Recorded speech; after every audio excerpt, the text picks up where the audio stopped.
Dans l'assemblée des saints, assoiffé je me tiens, que ton onction descende sur moi. Conscient que mon destin est dans le creux de ta main, que ton onction descende sur moi. Je suis disposé, assoiffé, que ton onction descende sur moi. Je suis disposé, assoiffé,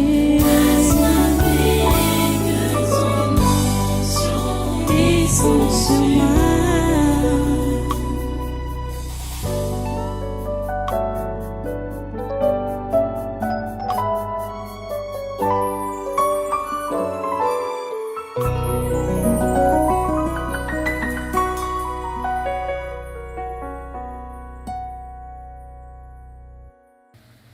J'ai accumulé des échecs. Je sais que plusieurs ont abandonné la foi à cause des situations pareilles, parce qu'ils ont accumulé des échecs. Et je sais que plusieurs parmi vous ici, là, vous avez rétrogradé parce que vous avez accumulé des échecs, ou vous connaissez des échecs dans votre vie. Mais je peux vous dire que ma foi n'avait jamais été entamée. Je vous dis la vérité, je ne mens pas devant Dieu. Ma foi n'avait jamais été entamée à cause de mes échecs. Jamais. Et à l'époque, j'étais même dans une communauté où on tenait à la réussite. De façon que les enfants qui échouent n'ont pas droit, ou les enfants, oui, n'ont pas droit de servir à l'église. Je voulais être choriste. Mes échecs m'ont empêché qu'on m'enrôle dans la chorale. Vous comprenez ça? Je veux dire, l'église là était stricte et voulait que tout cela, donc selon les dirigeants, les gens qui servent Dieu devaient être des réussites. Donc un exemple au niveau des païens là. Donc quand tu échoues, tu ne peux pas dire que tu vas être Ocha ou choriste ou machin. Tu ne peux pas. Tu ne peux pas. Tu ne pouvais pas en ce temps-là. Je vous dis la pure vérité. Mais cela ne m'avait jamais dérangé. Parce que je savais que j'étudie déjà même avant ma conversion. Je n'étudiais pas, mais je réussissais. Il suffit qu'on enseigne. Je retenais une seule fois ce qu'on a enseigné.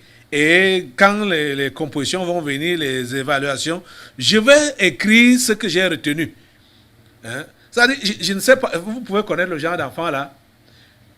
Comme j'étais turbulent, on enseigne, moi je suis ce que le professeur dit, je retiens, et après, je suis dans les jeux, dans les taquineries, tout ça là. Je n'étudie pas, je suis en train de déranger les autres. Oh, moi j'ai déjà tout retenu. Les autres pouvaient penser que il y avait certains qui pouvaient copier mon exemple, c'était par erreur. Parce que ils ne vont pas apprendre et ils vont échouer. Moi, je n'apprends pas, je passe parce que j'ai retenu quand on a enseigné. C'est comme ça que ça se passait. Mais après ma conversion, ma tête est devenue vide. Je ne pouvais plus rien retenir. Donc j'étais un échec. Vous comprenez ça? Mais je vous dis la pure vérité que cela ne m'a jamais dérangé au niveau de ma foi.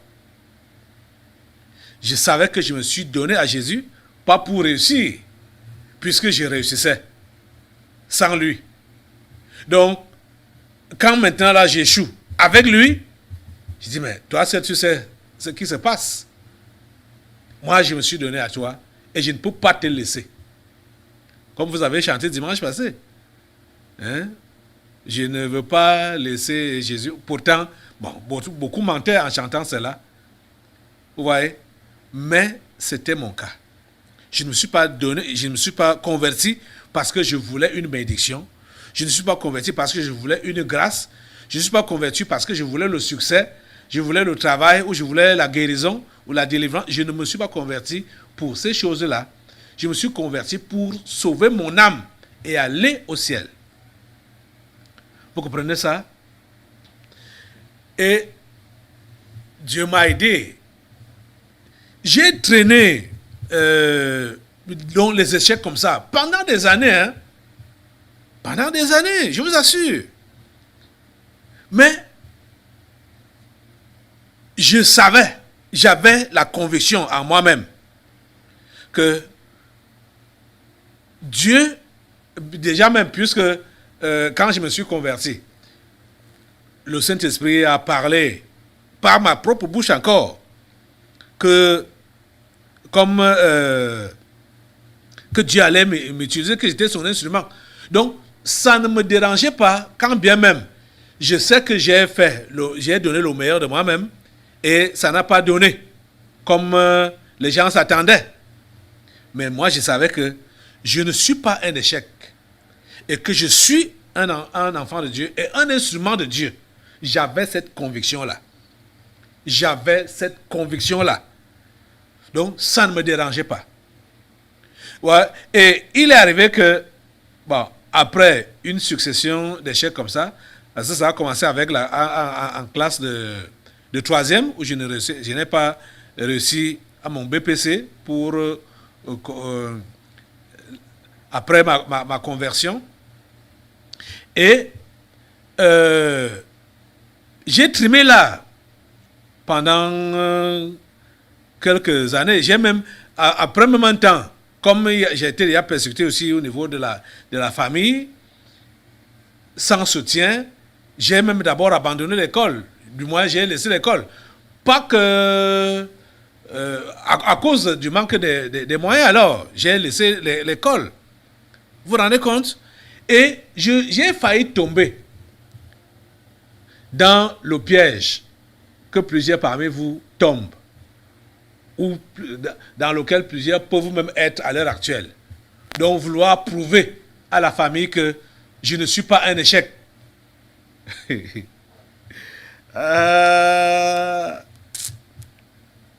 Prouver à la famille que je n'ai pas échoué comme vous prétendez là. Je suis quelqu'un. Puisque, ayant interrompu l'école, je suis entré dans la vie active. Très tôt, hein, comme je vous dis là. Je suis entré dans la vie active. J'ai donc voulu montrer aux gens que je n'ai pas échoué. Et c'est là que j'ai commencé à vouloir aller me construire au village, jusqu'à acheter les tôles. Puisque dans notre famille, on ressortait dans une famille pauvre. Je crois que dans notre village, nous étions la seule famille, la rare famille qui avait encore les maisons en raffia. En raffia, les nattes de raffia. Donc, la plupart avaient des maisons en tôle ondulée. Donc, je devais être le premier dans notre maison là, avoir donc une maison en tôle ondulée. J'ai acheté les tôles pour aller construire au village. Mais quand j'ai fait ça là, j'ai encore réfléchi, j'ai dit, mais au fait, je vais même aller construire là-bas, là, qui ira habiter dedans? Je vais faire comment pour me m'entretenir? Hein? Il dit, mais ça c'est même quoi?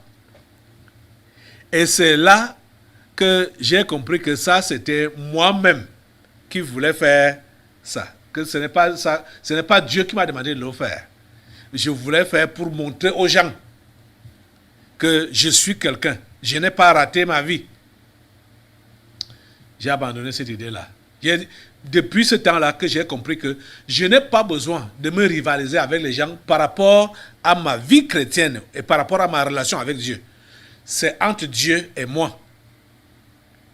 C'est entre Dieu et moi. Ce n'est pas avec quelqu'un. Je n'ai pas besoin de me comparer.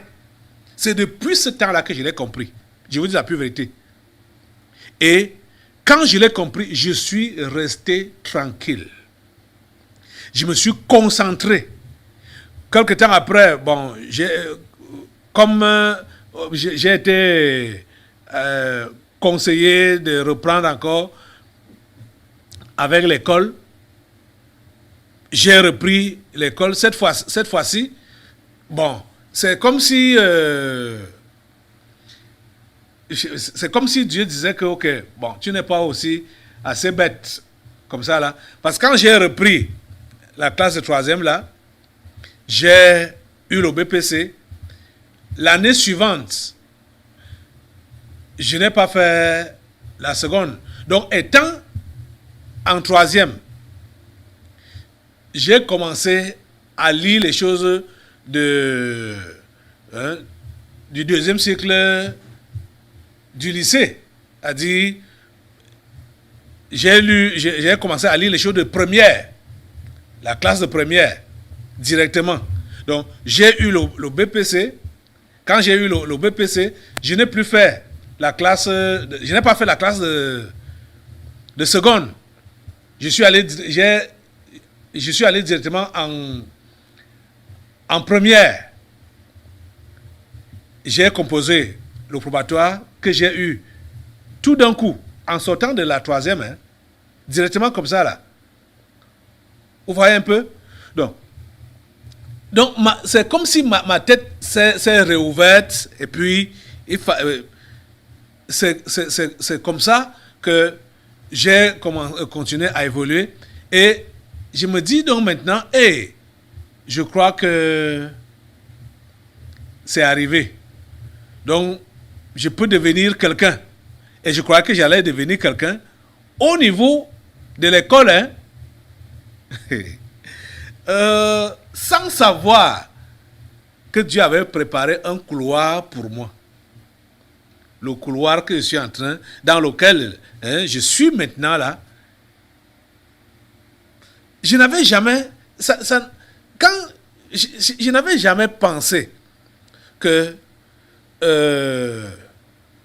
puisque à l'époque, en répondant même à l'appel, parce que quand plus tard, c'est devenu très clair que je devais servir Dieu à plein temps, que ça devait être mon travail comme ça, il n'y avait aucune idée derrière le gain. Il n'y avait aucune idée. Je n'avais aucune idée.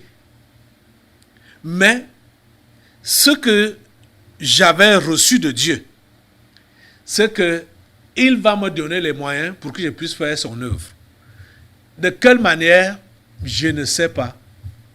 Mais j'avais seulement cette conviction-là que je vais faire son œuvre. Avec les moyens qu'il va me donner, je ne peux pas imaginer comment ou savoir comment ça allait se passer. Je me suis juste lancé comme ça. Les amis, ce n'est pas vous qui devez instruire Dieu. C'est Dieu qui vous instruit. Si vous êtes son enfant, c'est lui qui vous instruit. Pourquoi est-ce que tu t'es converti? Pourquoi es-tu devenu chrétien? On parle sur le sujet du mariage. Je continue encore à vous parler en ce qui me concerne, puisque avant de me convertir, je vous dis, c'est avant ma conversion que j'avais beaucoup d'ambition. Hein. Avant de me convertir, j'étais engagé à me marier très jeune.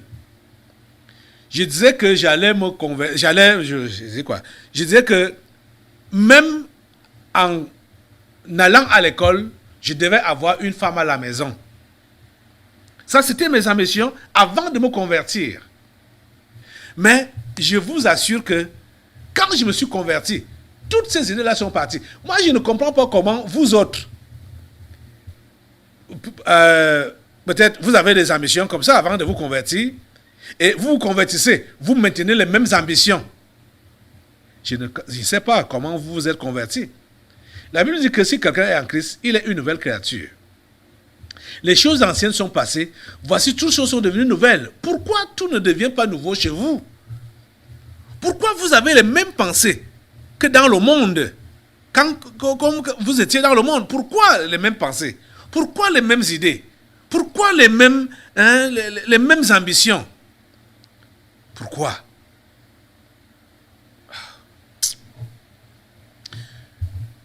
Il faut que le Seigneur vous aide.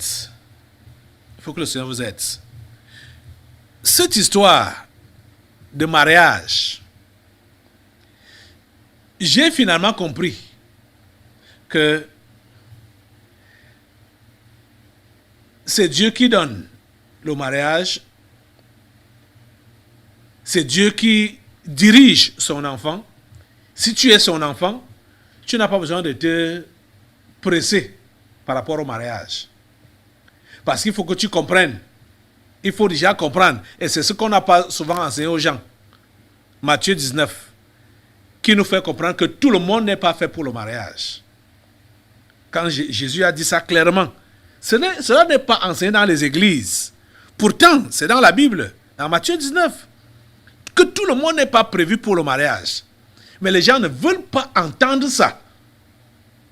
Ceux qui ont déjà programmé, qui ont déjà planifié, ils veulent que ce soit leur planification qui s'accomplisse à tout prix. Pourtant, c'est pas ça que Dieu veut. Vous voyez? Et c'est pourquoi, quand ça n'arrive pas comme ils ont donc planifié, certains vont rétrograder ou certains vont faire des mauvais mariages. Le lien pour le mal.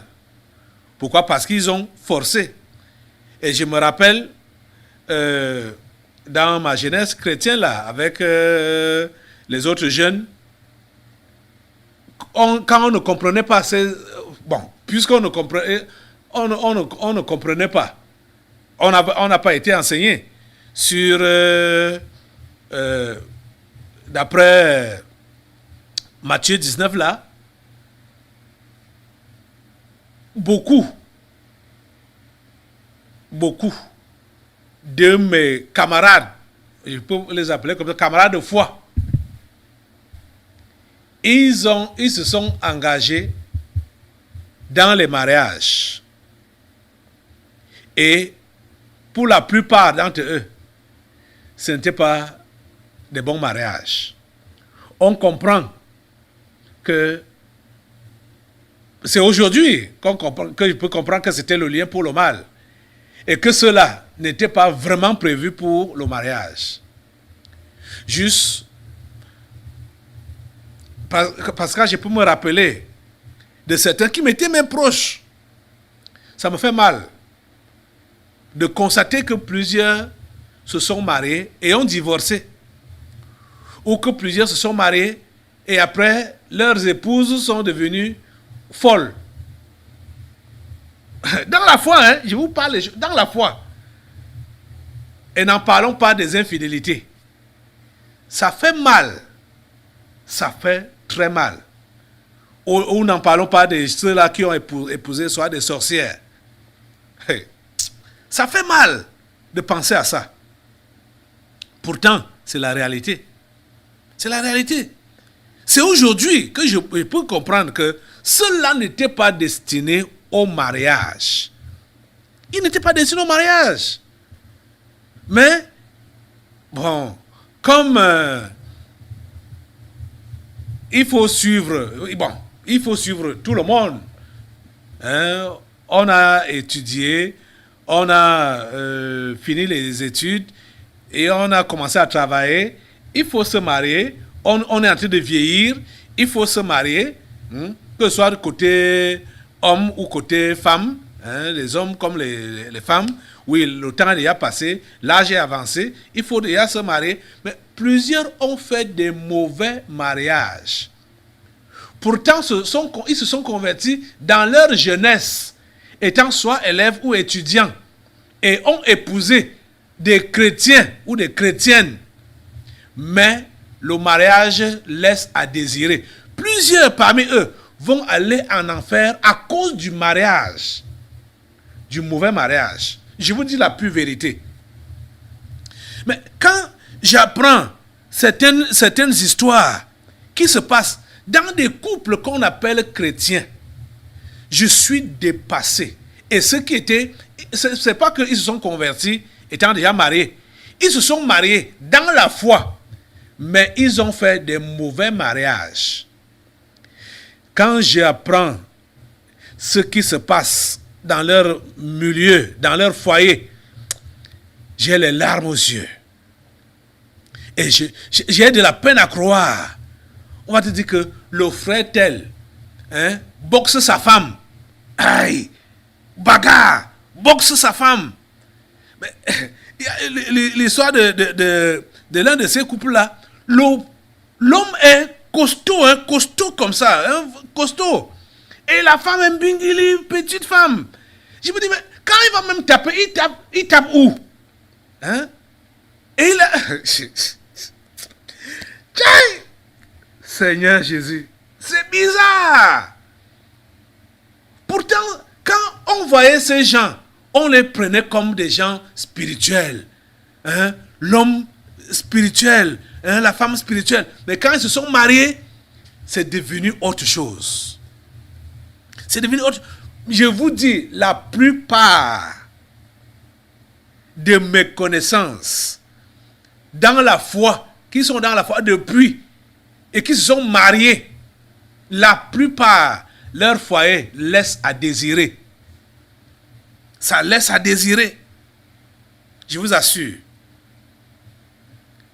Parce que à l'époque, on n'avait pas compris. Et ils n'avaient pas compris qu'ils n'étaient pas faits pour le mariage.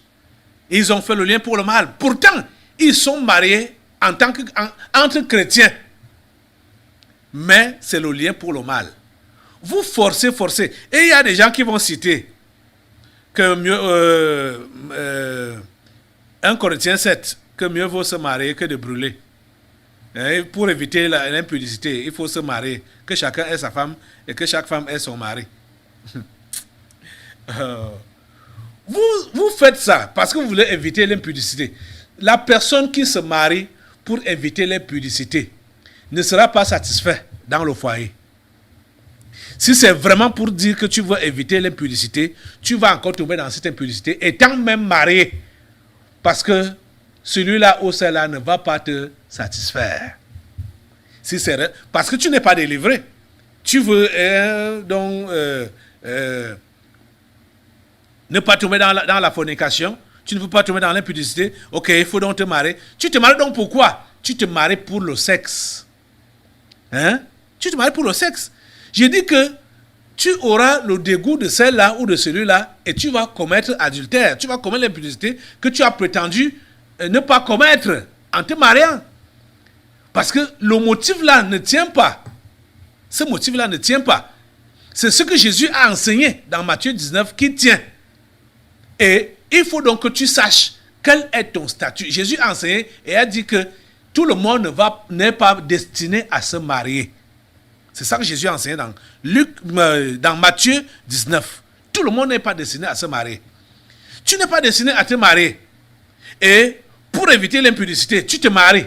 Tu vois, tu es à côté. Tu es à côté. Parce que tu prends cette raison-là. Tu es à côté. Il faut d'abord savoir si tu es destiné à te marier. Si tu es prévu pour te marier. Parce que Jésus enseigne dans Matthieu 19 que il y a des eunuques qui le sont depuis le ventre de leur mère. C'est-à-dire que Dieu a prévu que celui-là doit être eunuque. C'est-à-dire qu'il ne doit pas se marier. Femme comme homme. Dieu a prévu ça depuis qu'il était encore dans le ventre.